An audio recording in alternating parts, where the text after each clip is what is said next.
Maintenant, c'est mon collègue et co-organisateur du colloque, Jean-Marc Regnault, qui va nous faire une présentation rapide du colloque. Donc Jean-Marc.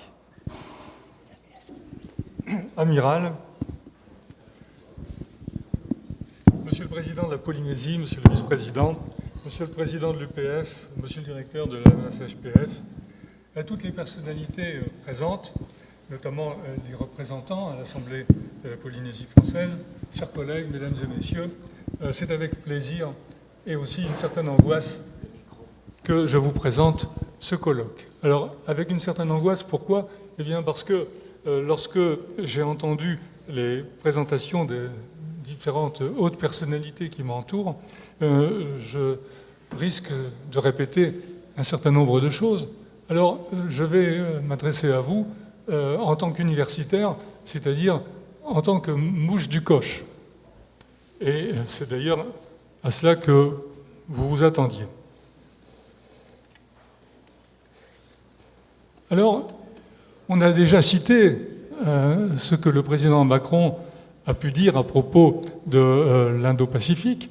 Il a répété à plusieurs reprises que cela incluait naturellement les territoires français qu'il cite là, avec le nombre d'habitants. On m'a dit 1,7 million au lieu de 1,6 million. On a actualisé, ça a évolué un peu. Il faut dire que la natalité, il faut la suivre un peu. Il a donc répété ça aussi, par exemple, à Nouméa.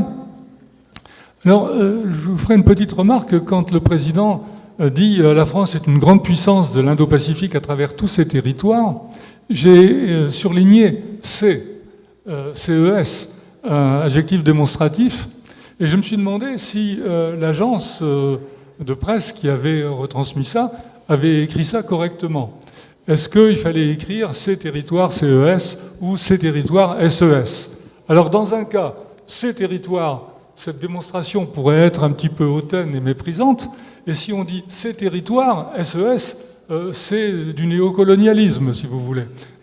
Alors, une fois de plus, quoi que dise le président, de toute façon, il sera critiqué. Alors, ce qui est peut-être plus intéressant, c'est quand il dit que l'Indo-Pacifique est au cœur du projet français parce que nous y sommes et parce que cette région du globe est en train de vivre un profond basculement.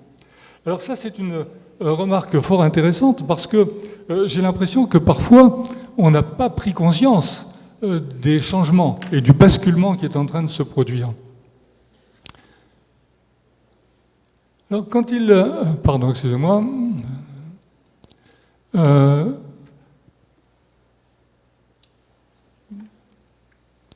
bon, je crois qu'il y a un problème de... Voilà. Alors, quand il dit « nous ne sommes pas naïfs, si nous voulons être vus et respectés par la Chine, en tant que partenaires égaux, nous devons nous organiser ».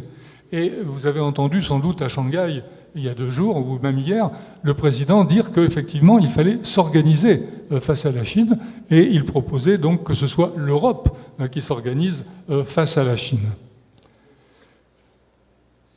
Alors, on a beaucoup parlé tout à l'heure, enfin, les éminentes personnalités ont parlé que les routes de la soie et l'Indo-Pacifique devaient se combiner et être une façon de coopérer à la prospérité et à la paix de notre région. Je vous signale quand même qu'il y a 1 an, presque jour pour jour, à l'APEC, on a eu l'impression qu'il y avait 2 conceptions, l'Indo-Pacifique et d'un autre côté, les routes de la soie. La preuve, c'est que pour la première fois dans l'histoire de cette organisation, il n'y a pas eu de déclaration commune. Alors, du côté américain, alors le président Trump a déclaré un jour ceci sur le Pacifique, Free and Open Indo-Pacific. Alors j'ai dit un jour parce que demain ou après-demain ou peut-être aujourd'hui, il va dire autre chose. Mais en tout cas, ça souligne un point fondamental, c'est qu'on a à chacun son Indo-Pacifique un petit peu. Et je suis très content que M. Grard, dans un prochain exposé, partira sur cette idée, à chacun son Indo-Pacifique. Et au cours du colloque, donc, on montrera ce qu'est l'Indo-Pacifique pour la France, ce que c'est pour l'Australie, la Nouvelle-Zélande et pour les États-Unis notamment. Le spécialiste de relations internationales, qui est Pierre Grosser, a traité l'Indo-Pacifique de façon approfondie, mais en même temps avec une certaine condescendance. Il dit l'Indo-Pacifique serait l'idée de l'année.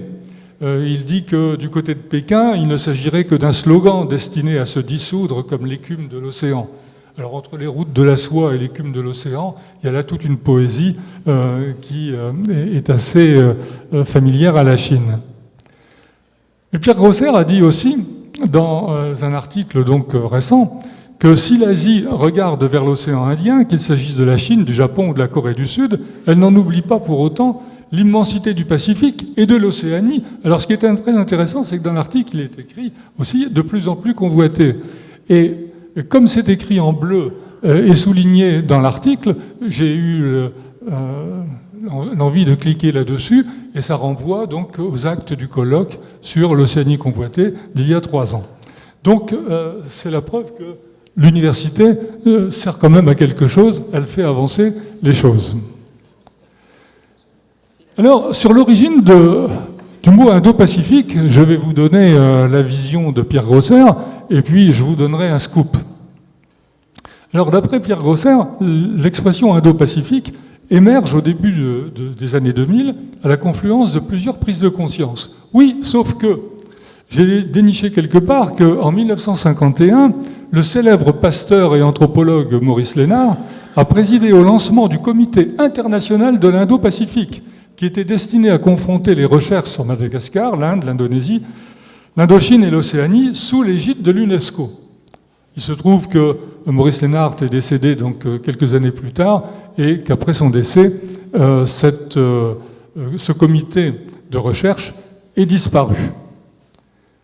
Ce qui est important, c'est que dans les colloques que nous organisons, nous avons toujours tenté de ne jamais oublier les Océaniens. Et je me souviens qu'il y a 3 ans, Monsieur le Président de la Polynésie, qui n'avait pas encore écouté les interventions, nous avait dit, je vous en supplie, n'oubliez pas les Océaniens. On ne les a pas oubliés, et cette fois-ci, encore moins que jamais. Alors, par exemple, quand on avait publié l'Océanie convoitée, on avait pris le soin de présenter une carte qui donnait la vision océanienne du monde, si vous voulez, et en montrant surtout cette immensité océanique dans laquelle pratiquement on ne trouve pas de terre.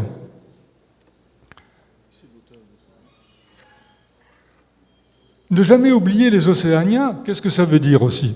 Eh bien, ça veut dire qu'il y a sans doute des conséquences, elles sont prévisibles sûrement pour les collectivités françaises d'Océanie, et qu'il faut essayer de les prévoir. Alors, je suis historien, je ne suis pas cartomancier, je ne suis pas prévisionniste, donc je laisserai ça à certains de mes collègues ou économistes ou en sciences politiques.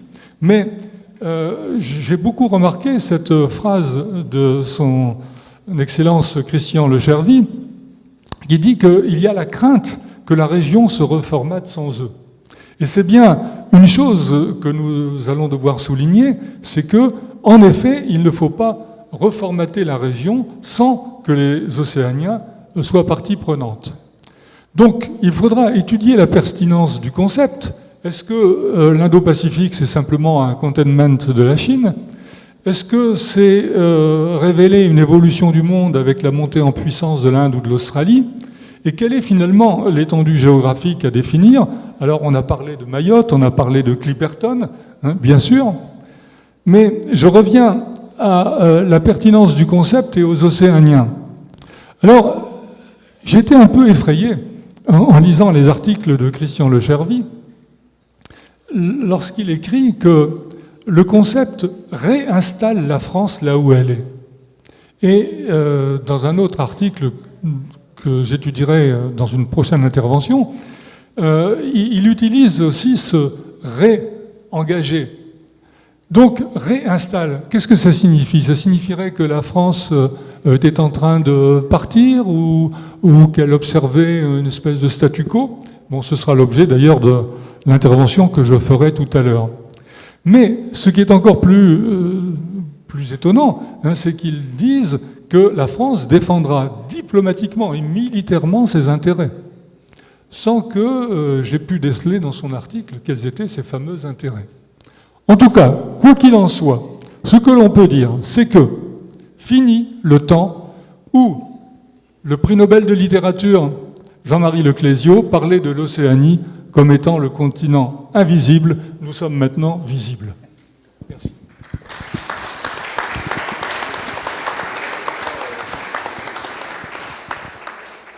Merci beaucoup. Et maintenant, c'est le temps de la pause.